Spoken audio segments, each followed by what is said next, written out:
The fall of Tripoli has brought with it many newfound freedoms for Libyans. Not least amongst them is the liberation from Gaddafi's worldview. And they're using those newfound freedoms to broadcast their own views to the world. We've seen a series of anti-Gaddafi channels launching. You see there Libya al-Hurra.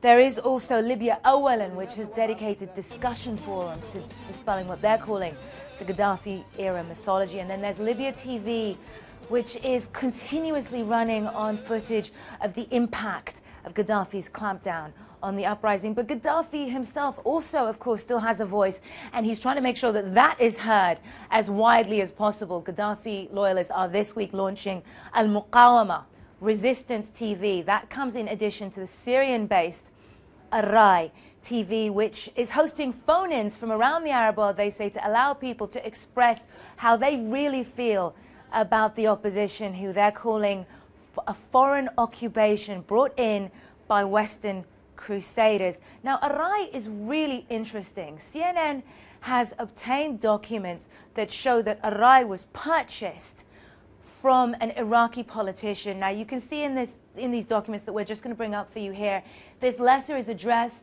to Dr. Aisha al-Gaddafi, Muammar al-Gaddafi's daughter.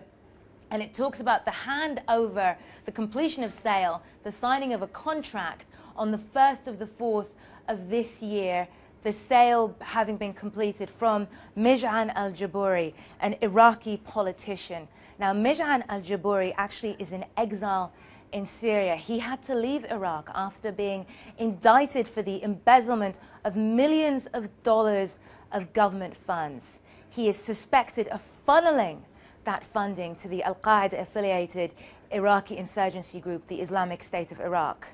Al-Jabouri is now on a US Treasury blacklist. He's had his assets frozen, and that's very interesting because if you remember, Gaddafi had always accused the opposition of being Al-Qaeda affiliated and being terrorists.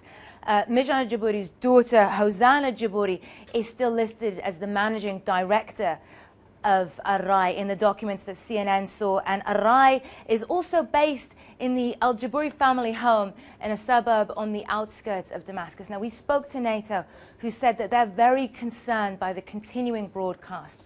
A NATO official told us, "We felt and continue to feel this is as much a weapon as the tanks and artillery he uses. As long as the TV sites can broadcast, it's very difficult to make amends with one another when a public is force-fed this hatred and incitement to violence." So even as that battle continues to rage in Libya, across Libya and across the world, the battle for hearts and minds between pro and anti-Gaddafi factions still continues. Nima Elbagir, CNN in Abu Dhabi.